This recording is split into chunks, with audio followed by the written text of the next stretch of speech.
எவ்வளவு அன்பா இருந்தாலும் இந்த மூணுல தானே தொடர்பு இருக்கு. உடல் நிலையில, மனநிலையில, உணர்ச்சி நிலை.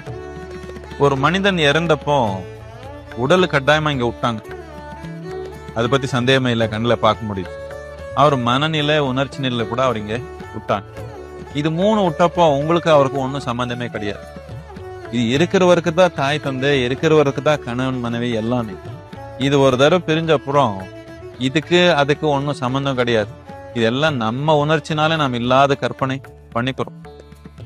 அதனால ரொம்ப முக்கியமானது என்னன்னா, உயிரோட இருக்கிறப்போ நம்ம என்னென்ன பண்ணணுமோ அதெல்லாம் பண்ணிக்கணும். உயிர் போனப்புறம் அவருக்கு என்னமோ பண்ணலான்னா அப்போ ஒன்றும் உங்களுக்கு அவனுக்கு சம்பந்தமே கிடையாது. அவர் உங்க ரெக்கக்னைஸே பண்ண முடியாது. என்னத்துக்குன்னா அந்த உடல் விட்டாச்சு, அந்த மனநிலை விட்டாச்சு, அந்த உணர்ச்சி விட்டாச்சு. விட்டப்புறம் என்ன இருக்குது? என்ன யாரு குழந்தை, யார் தாய், யாரு மனைவி, யார் கணவன், அதெல்லாம் கிடையாது.